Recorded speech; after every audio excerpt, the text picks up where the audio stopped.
Anda kembali bersama kami di obrolan malam. Bu Zulis, jadi dari Anda kira-kira adakah hal yang bisa kami orang awam lakukan, perlu ketahui untuk bisa ikut ambil bagian mencegah jangan sampai ada lagi anak-anak yang bisa terdampak dari apapun itu, termasuk dugaan kandungan atau cemaran dari etilen glikol dan dietilen glikol?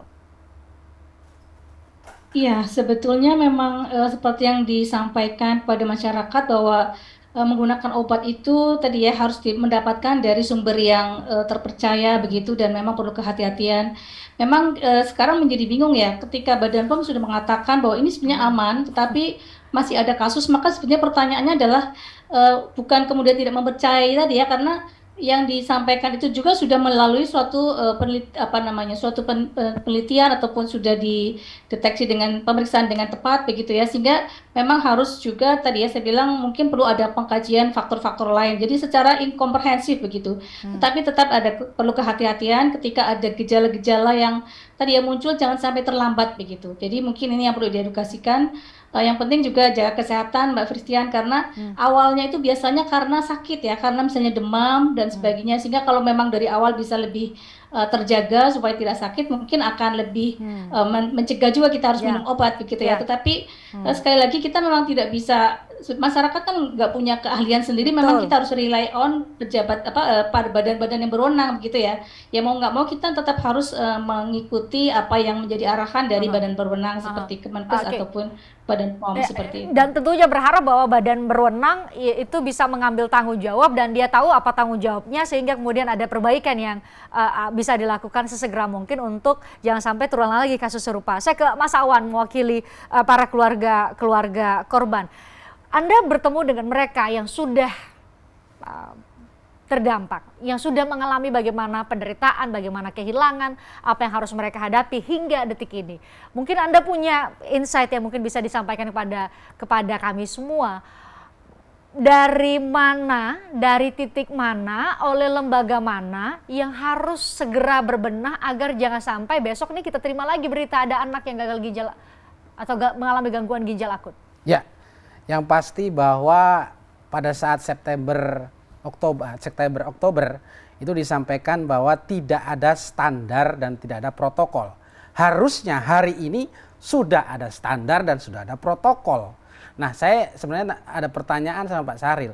Apakah protokol penanganan racun EG dan DEG di fasilitas kesehatan seluruh Indonesia itu sudah ada sekarang? Sudah ada, Pak. Apakah sudah ada dan seragam? Jadi misalkan kalau ada sesuatu, nggak perlu ke Adiaksa bilang ke RS Polri harus membujuk-bujuk dulu. Hei kamu ke RSCM, ayo kita BT apa gitu kan. Harusnya kalau protokolnya jelas, misalkan makanya KLB ini jadi penting. Kenapa sih KLB ini dihindari gitu loh. Kalau KLB ini ada, maka penanganan itu jadi jelas, semua data dari jelas, kemudian jangka panjang terhadap korban, terhadap mitigasi kalau ada ini lagi itu jadi jelas. Masalahnya kenapa KLB dihindari ya itu. Pak Syahril bisa menjawab? Ya, terima kasih Pak Wan. Jadi apa yang disampaikan Pak Wan itu sudah ada. Kita melakukan suatu namanya standar operasional prosedur yang disusun bersama dengan Ikatan Dokter Anak Indonesia. Bahkan kita pertama menghimbau dulu ya kepada masyarakat. Kalau hanya demam, pilek yang ringan, tidak perlu buru-buru minum obat. Itu IDAI sudah mengatakan begitu. Cukup dengan kompres air hangat dan minum serta makan yang cukup. Nah kemudian kalau dia masih dalam stadium awal, seluruh fasilitas pelayanan kesehatan bisa menangani. Ya. Kemudian kalau berlanjut dengan stadium yang lebih berat, yaitu terjadi urin yang sudah menurun dalam 2 kali 24 jam, maka dia harus dirujuk ke rumah sakit. Nah kemudian kalau sudah anuri namanya, dalam 1 kali 12 jam tidak keluar air kencingnya, maka dipertimbangkan untuk penanganan lebih lanjut. Salah satunya adalah dengan hemodialisa. Dan juga akan memberikan obat pomepizol yang saat ini sudah tersedia cukup di Indonesia ya.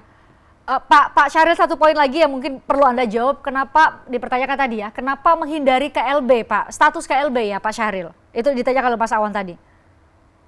Ya, kita sudah bahas panjang ini dengan Bu Kurniasih. Jadi KLB itu dalam definisi di undang-undang kita itu berkaitan dengan penyakit menular. Tetapi Mbak Kristia dan Pak Awan, status KLB itu saat ini sudah kita lakukan responsifnya, ya, kewaspadaan dan cepat tanggapnya. Setara dengan Mulai dari KLB gitu maksud Anda ya? Oke. bahkan Baik. lebih menurut kami ya, Baik. termasuk pembiayaan pun ya, sudah Baik. kita lakukan.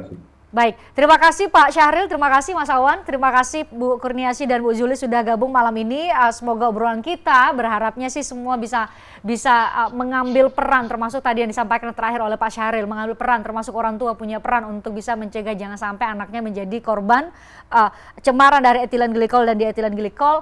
Ada obat, tapi jangan buru-buru untuk diberi obat. Minimal itu dulu yang bisa kita lakukan bersama. Terima kasih buat Anda semua yang sudah hadir di obrolan malam. Anda juga terima kasih buat mereka atau Anda yang sudah nonton kami. Saya Christian Grich, kita jumpa lagi besok.